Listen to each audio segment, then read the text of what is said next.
शिशु बोध श्रेणीर समस्त अभिभावक और अभिभाविका मानकु मोर नमस्कार।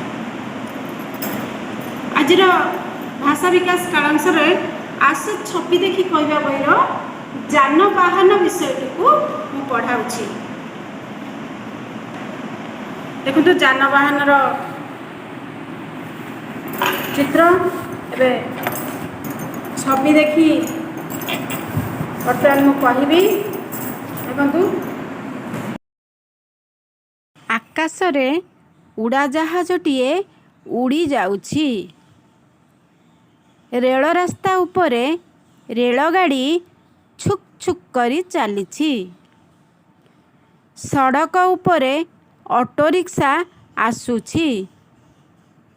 ता पछरे बस टीए मोटर गाड़ीटीए और जीप गाड़ीटीए आसुछि। जड़े भाई साइकेल रे बसी शिशु मंदिर को जाउछंती।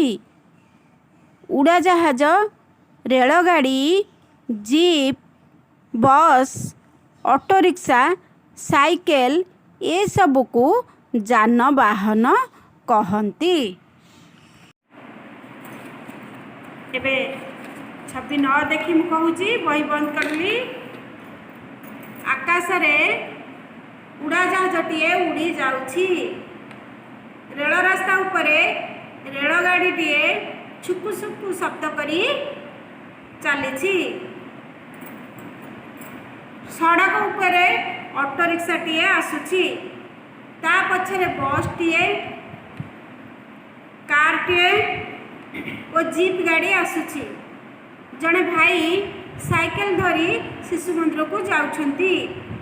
उड़ाजाहाज रेलगाड़ी auto rickshaw bus car jeep cycle ये सब को जानवाहन कहते।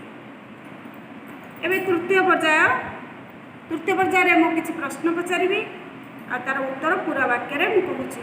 शिशु मान को आपण सेमती अभ्यास कराइबे। आकाश रे किए उड़ी जाउछि। आकाश रे उड़ाजाहाजटीए उड़ी जाउछि।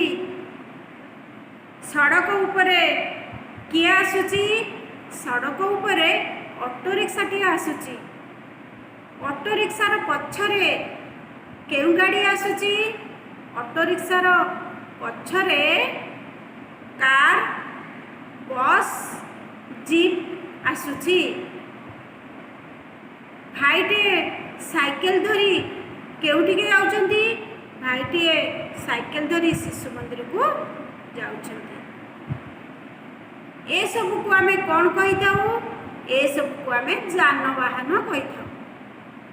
एमती वीडियो करी पठेबे रहउची।